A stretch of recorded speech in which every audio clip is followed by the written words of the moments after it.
হলো কামনা। এটা খুবই সহজ ব্যাপার। মনুষ্য শরীর থাকলে, মানুষের মন থাকলে এই কামনা অবশ্যই থাকবে। এবার এটাই দেখতে হবে যে এই কামনা নেতিবাচক কামনা নাকি ইতিবাচক কামনা। অন্য কারোর জিনিসে নজর দেওয়া, অন্য কোনো মানুষের উপর নজর দেওয়া, কোনো অনুচিত বস্তুর দিকে নজর দেওয়া, এই নেতিবাচক কামনা। আর এই দুষ্কামনা মানুষকে দিয়ে অপকর্ম করাবেই করাবে। তাই মনে রাখবেন, যে ব্যক্তি নিজের কামনাকে নিয়ন্ত্রণে রাখতে পারেন তিনি সঠিক পথেও থাকেন, সঠিক লক্ষ্যে পৌঁছতেও পারেন। যিনি কামনা নিয়ন্ত্রণে রাখতে পারেন না তিনি তার পথও হারিয়ে ফেলেন এবং লক্ষ্যচ্যুতও হন। তাই মনে রাখবেন, নিজের কামনাগুলিকে নিয়ন্ত্রণে রাখুন। কাম নামক এই শত্রুর ওপর বিজয় লাভ করুন। আর আমার সাথে ভালোবেসে বলুন, রাধা। সূর্যের মনে হয় যে তার থেকে বেশি তেজস্বী আর উজ্জ্বল কেউ নেই, তাই তার এই অহংকার ভঙ্গ করার জন্য মেঘ চলে আসে। তারপর এই মেঘের অহংকার বেড়ে যায় যে তার থেকে বেশি ঘন আর কেউ নেই। তারপরে বাতাসের একটা প্রবল দমক আসে আর মেঘেদের ছিন্ন ভিন্ন করে দিয়ে চলে যায়। তখন বায়ুর অহংকার বেড়ে যায়, আরো ভাবে যে তার থেকে বেশি শক্তিশালী আর কেউ নেই। এই দমকা বাতাস যখন বিশাল এক পর্বতের সাথে ধাক্কা খায় তখন সেই বাতাসের অহংকারও চূর্ণ বিচূর্ণ হয়ে যায়। পরে পর্বত ভাবে যে তার থেকে বেশি ধীর আর শক্তিশালী আর কেউ নেই। তখন পৃথিবীতে ভূমিকম্প হয় আর সেই বিশাল পর্বত চূর্ণ বিচূর্ণ হয়ে যায়, তারও অহংকার ভেঙে যায়। এবার ধরিত্রীর অহংকার হতে থাকে। ধরিত্রী বলে যে আমার উপর সবকিছু টিকে রয়েছে, আমার থেকে বেশি শক্তিশালী আর কেউ নেই। একটা ছোট্ট ইঁদুর আসে, মাটিতে গর্ত করে আর মাটি ধসিয়ে দেয়। ধরিত্রীর অহংকার ভেঙে।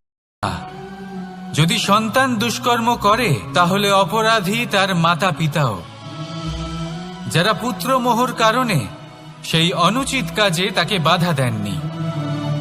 অপরাধী হলেন তার পিতামহ, যিনি নিজের কর্তব্যবোধের কারণে নিজের পরিবারের যত্ন নেননি, যিনি সন্তানকে কখনো শাস্তি দেননি।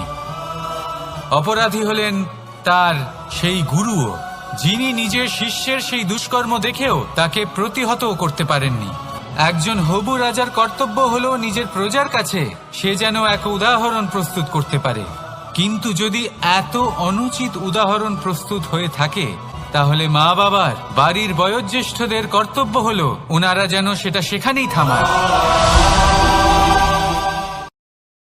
জীবনে যখনই কোনো কর্ম করবেন সেটা নিয়ে একটু ভেবে দেখুন যে এই যে কাজটা আমি করছি তার ফলে এই যে অন্য মানুষেরা আছেন এই সংসারে তারা কি দুঃখ পাবেন? যদি তারা দুঃখ পান তাহলে সেটা পাপ। যদি আপনি এমন কোনো কর্ম করেন যার ফলে অন্যরা প্রসন্নতা লাভ করেন, তাদের মুখে হাসি ফুটে ওঠে, যদি তারা প্রেরিত হন, জীবনে সামনে এগোতে পারেন, তাদের বিকাশ হয়, তাহলে এটা হলো পুণ্য। তাই জীবনে সবসময় পুণ্য করতে থাকুন আর আমার সাথে ভালোবেসে বলুন, রাধা। এই সংসারে আপনার সব থেকে বড় বন্ধু কে? কেউ বলবেন ছোটবেলার বন্ধুরা, কেউ বলবেন মাতা পিতা, কেউ বলবেন ঈশ্বর। এবারে বলুন যে এই সংসারে আপনার সব থেকে বড় শত্রু কে? কেউ বলবে আপনার বিরোধী, সেই ব্যক্তি যে আপনাকে হিংসে করে, বা আপনার নিজের অহংকার। আমি বলবো যে এই সংসারে আপনার সব থেকে বড় বন্ধু হলো আপনার নিজের মন।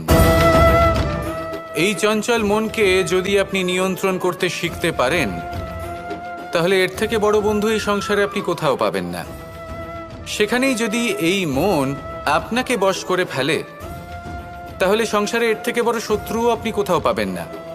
প্রথমে এই মনকে নিয়ন্ত্রণ করতে শিখে যান, আর তখন এই মন প্রসন্ন হয়ে বলবে, রাধা রাধা।